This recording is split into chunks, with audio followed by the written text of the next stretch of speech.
Futuhul Ghaib, pembuka tabir kegaiban. Sebuah ajaran tasawuf, Syekh Abdul Qadir Jailani. Ajaran ke-72. Orang-orang yang beragama Islam yang pergi ke pasar dengan mematuhi kehendak agama, melakukan perintah Allah seperti pergi melakukan salat Jumat atau upacara-upacara keagamaan lainnya atau untuk memenuhi kebutuhan-kebutuhan mereka, terdiri atas pelbagai jenis. Ada sebagian mereka yang apabila pergi ke pasar itu melihat barang-barang yang dijual di situ untuk mengisi perut dan memuaskan seleranya, terpengaruh oleh barang-barang itu dan hati mereka terikat dengannya, sehingga mereka masuk ke dalam suatu ujian. Hal ini mungkin dapat menjatuhkan dirinya dan merobohkan agamanya, lalu ia dipengaruhi oleh hawa nafsu kebinatangan, kecuali jika Allah memelihara mereka dengan rahmat-Nya dan perlindungan-Nya serta memberi mereka kesabaran dan kekuatan untuk menghadapi tarikan hawa nafsu itu. Hanya dengan pertolongan Allah sajalah mereka dapat selamat. Ada pula sebagian mereka yang apabila telah menyadari bahwa mereka itu hampir tergelincir masuk ke lembah kemurkaan Allah, mereka lekas kembali masuk ke pangkuan agama dan mengontrol diri mereka agar tidak terjerumus. Mereka ini ibarat pahlawan yang menegakkan agama dan ditolong oleh Allah untuk mengontrol diri mereka agar tidak dijajah oleh hawa nafsu yang rendah itu.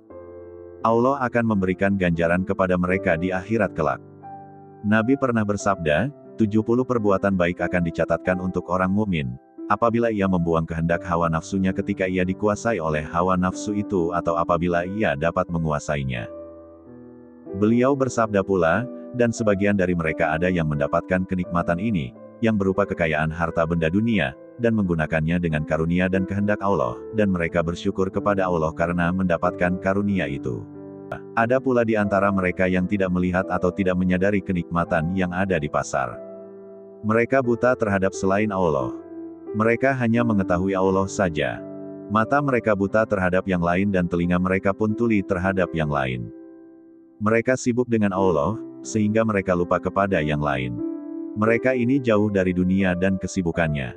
Apabila kamu bertanya kepada orang semacam ini di pasar tentang apa yang mereka lihat, maka orang ini akan menjawab, kami tidak melihat apa-apa. Memang mereka melihat barang-barang di pasar dengan mata kepala mereka, tetapi mereka tidak melihatnya dengan mata batin mereka. Mereka hanya melulu melihat, mereka tidak melihatnya dengan keinginan hawa nafsu yang rendah. Pandangan itu jatuh kepada rupa lahirnya saja dan bukan pada hakikatnya. Pandangan itu adalah lahiriah dan bukan batiniah. Pada lahirnya, memang mereka melihat barang-barang dan benda-benda itu di pasar, tetapi di dalam mata hati mereka, apa yang mereka lihat hanyalah Allah. Kadang-kadang tampak dengan sifat keagungannya Jalal, dan kadang-kadang pula tampak dengan sifat kelemah lembutannya dan keindahannya Jamal. Ada pula di antara mereka yang apabila masuk ke pasar, hati mereka penuh dengan Allah yang Maha Agung lagi Maha Indah, mereka mengasihi orang-orang yang ada di situ.